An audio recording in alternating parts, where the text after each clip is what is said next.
இயேசுவே ஸ்தோத்திரம், இயேசுவே ஸ்தோத்திரம், இயேசுவே ஸ்தோத்திரம், இயேசுவே ஸ்தோத்திரம். கர்த்தருடைய பரிசுத்த நாமத்துக்கு மகிமை உண்டாவதாக.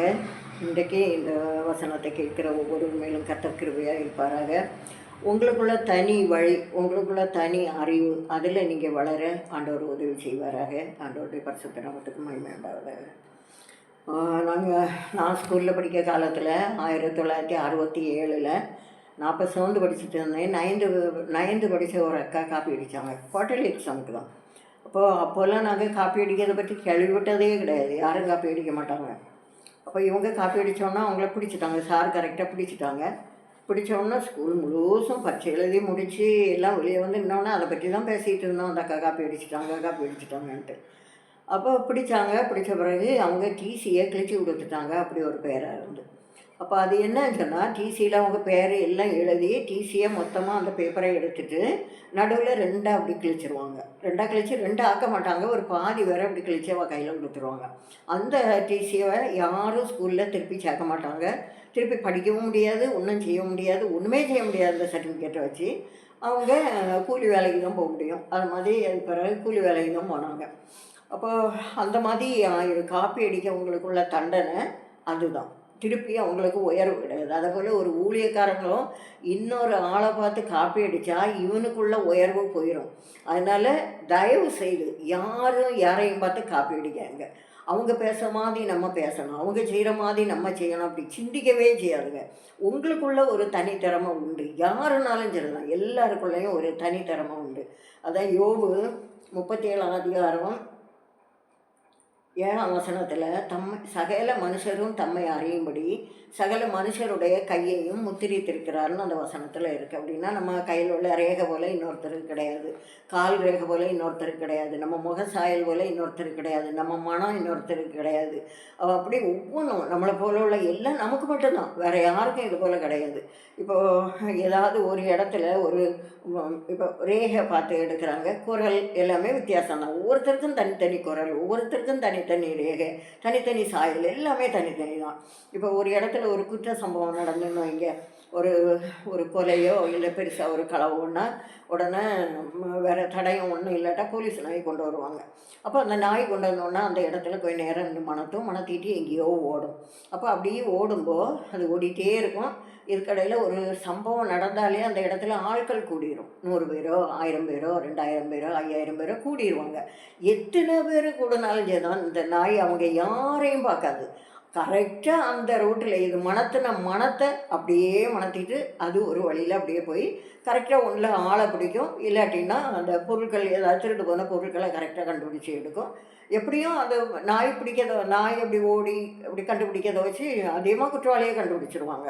அப்போ அந்த மாதிரி செய்தோம். அப்போ அந்த இவ்வளோ பேருக்குள்ளே ஓடின பிறகும் அந்த நாய் கரெக்டாக அந்த மணத்திட்டு அப்படி ஓடுது. இவங்க யாருக்கு மனமோ அதுக்கு மூக்கிலே யாரும் இல்லை. அப்போ எல்லாருக்கும் ஒவ்வொருத்தருக்கும் தனித்தனி மனமும் தனித்தனி தான் எல்லாமே அப்படின்னு சொல்லிட்டு நம்ம உலகத்திலேயே அப்படி இருக்குது.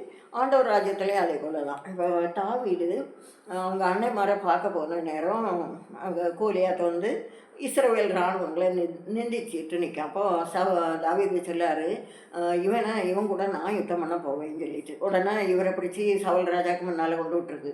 அப்போது சவுல் ராஜா சொல்லார், நீ சின்ன பையன், அவன் யுத்த வீரன், அதனால் நீ அவங்க கூட யுத்தம் பண்ண முடியாது அப்படின்னு சொல்லார். இவர் சொல்லார், இல்லை, எங்கள் அப்பாவுக்கு ஆடை மேய்க்கும்போது ஒருக்கா ஒரு கரடி வந்துச்சு, ஒருக்கா ஒரு சிங்கம் வந்துச்சு, ஆட்டுக்குட்டியை பிடிச்சிட்டு நான் ஆட்டுக்குட்டியை அதுக்கு வாயிலேருந்து தப்பு வச்சு அது ஏன் மேலே பாஞ்சோடனே நான் அதை அடித்து கொண்டு போட்டேன் அப்படின்னு சொல்லார். அடிச்சுன்னா வெறுங்கையில் ஒரு கையில் கம்பு அப்படியே தான் இருந்ததா, ஆயுதம் இருந்ததா, ஒன்றுமே இல்லை, அப்படியே அடித்து கொண்டு போட்டார். அப்போ அதுக்குள்ளே பலனை ஆண்டவர் கொடுத்தாரு அப்படி சொல்லார். அப்போ உடனே சவுல் ராஜா சொல்லார், நீ எனக்குள்ள அந்த கேடயம் இதெல்லாம் போட்டுட்டு போன்னு சொல்லிட்டு அவருக்குள்ள கேடயம், வில்லு, அம்பு, ஆயுதங்கள் கையில் போடுறது தலையில் போட எல்லாம் கொடுத்தாரு. இவர் போட்டு நடந்து பார்த்துட்டு, எனக்கு இதில் பழக்கம் இல்லை, இதை போட்டுட்டு நான் போகக்கூடாது அப்படின்னு சொல்லிட்டு அவருக்கு அம்பரா துணியும் எடுத்துட்டு அவர் கவனையும் கல்லையும் கொண்டு போய் கோலியாத்தை பிடிச்சிட்டாரு.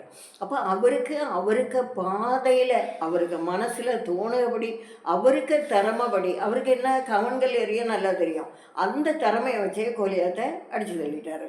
இவர் தாவீது ராஜாவுக்கு ஆயுதங்கள் ஒன்றும் அவருக்கு பழக்கம் இல்லை, இதை போட்டுட்டு நான் போகக்கூடாது அப்படின்னு, இதை நான் காப்பி அடிக்கக்கூடாது அப்படின்னு சொல்லிட்டு தெளிவாக சொல்லிட்டார். நான் காப்பி அடிக்க மாட்டேன் அப்படின்னு தாவீது ராஜா சொல்லிட்டாரு. இப்போ இன்னொருத்தரை காப்பி செய்தால் அதுக்கு எரேமியா 23 ஒரு தண்டனை இருக்குது. என்னன்னு சொன்னால் எரேமியா 23, 30, 31.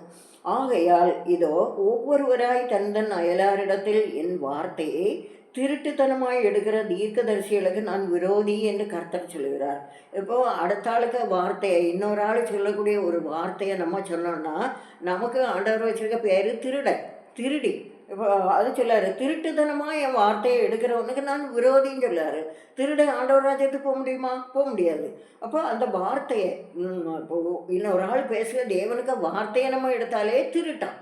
அப்போ அப்படிப்பட்டவங்களுக்கு நாம் விரோதின்னு கர்த்தர் சொல்லுகிறார். இதோ தங்கள் நாவின் சொல்லையே வழங்கி அவர் அதை உரைத்தார் என்று சொல்கிற தீர்க்கதரிசிகளுக்கு நான் விரோதி என்று கர்த்தர் சொல்லுகிறார். அப்போ இப்படி இன்னொரு ஆளுக்கு வார்த்தையை சொல்லி உங்களுக்கு நான் விரோதினாக்கும் ஆண்டவர் சொல்லுறாரு, ஆண்டவர் சொல்லாரு நான் விரோதி. அப்போது ஒரு ஆளுக்கு வார்த்தை எடுக்கவே கூடாது. நமக்கு என்ன வேணும் அதை ஆண்டவர்கிட்ட தான் கேட்கணும், அவர் தருவார். ஒவ்வொருத்தருக்கும் நல்ல நல்ல வார்த்தைகள் வித்தியாசமாக, ஒவ்வொருத்தருக்கும் அவரவர் தனித்தன்மையை பொறுத்து நல்ல ஆண்டவர் கொடுப்பாரு. அதை நம்ம சொல்லும்போது நமக்கும் ஆசீர்வாதம், அவருக்கும் பிரயோஜனம், ஆத்மாக்களுக்கும் பிரயோஜனம். சங்கீதம் 94:13 சிட்சித்து உம்முடைய வேதத்தை கொண்டு போதிக்கிற மனுஷன் பாக்கியவான் அப்படின்ட்டு. சிட்சித்து உம்முடைய வேதத்தை கொண்டு போதிக்கிற மனுஷன் பாக்கியவான். அப்போது சிட்சித்துன்னு சொன்னால் ஒரு ஆள் ஒரு குற்றம் செய்தால் அவனுக்கு தண்டனை கொடுக்கணும். அப்போ தண்டனை எல்லாத்துக்கும் நம்ம தண்டனை கொடுக்க முடியாது. அவனுக்கு என்ன தண்டனை, அவன் குற்றத்தை உணரக்கூடிய அளவுக்கு நம்ம அவனுக்கு பேசி சொல்லிக் கொடுக்கணும், வசனத்தை சொல்லிக் கொடுக்கணும். நீ செய்தது தப்பு, இந்த வசனத்தின்படி நீ செய்தது தப்பு, இந்த வசனத்தின்படி நீ இப்படி செய்திருக்கக்கூடாது, அதனால நீ ஆண்டவர்கிட்ட மன்னிப்பு கேளு, இன்னாட்ட யாருக்கு விரோதமாக அவங்க செய்தாங்களோ அவங்ககிட்டையும் மன்னிப்பு கேளுன்னு அப்படி ஊழியக்காரங்க சொல்லிக் கொடுக்கணும். அப்படி சொல்லிக் கொடுக்கும்போது அந்த ஆத்மா தப்போம். அப்போ வேதத்தை கொண்டு போதிக்கணும்னா வேதத்தில் என்ன சொல்லியிருக்கு? வேதத்துக்கு அடிസ്ഥാனமே behold I bring life eternal, இதோ நான் நித்திய ஜீவனை கொண்டு வருகிறேன், இதுதான் வேதம். அப்போ இந்த வேதத்தை நம்ம வாசித்து ஒரு மனுஷன், ஒரு ஊழியக்காரன் நமக்கு அதை போதிச்சு நம்ம அதுக்கு கீழ்ப்படிஞ்சு நடக்கும்போது நம்ம ஜீவன் பாதுகாக்கப்படும், நித்திய ஜீவன் கிடைக்கும். நித்திய ஜீவனுக்கு வேண்டி தான் நம்ம பிரயாசப்படுவதும் இந்த வேத புஸ்தகம், இயேசு கிறிஸ்து வந்தது எல்லாமே நித்திய ஜீவனுக்கு வேண்டிதான். அப்போ அதை நீங்கள் ஒருத்தரும் இழந்து போகக்கூடாது, யாரையும் பார்த்து காப்பி அடிக்கக்கூடாது. அது மகா தப்பு, திருட்டுக்கு சமம். இன்னொரு ஊழியக்காரனை பார்த்து நீங்கள் காப்பி அடிக்கிறீங்களா, நீங்கள் திருடுறீங்க, திருட்டுக்கு சமம். திருடனுக்கு ஒரு நாளும் ஆண்டவர் துணை நிற்க மாட்டார். அதனால் பத்திரமா இருக்கணும், கவனமாக இருக்கணும். ஆண்டவர் ராஜ்யத்துக்கு போகணுன்னா பரிசுத்தமாக இருக்கணும், நம்ம காரியத்தை நம்ம நடத்தணும். ஆண்டவர் எல்லாமே இந்த வார்த்தைகளால் உங்களை ஆசீர்வதிப்பாராக. அநேகர் ஆண்டவர் ராஜ்யத்துக்கு ஆயத்தோட உதவி செய்வாராக. ஆமாம்.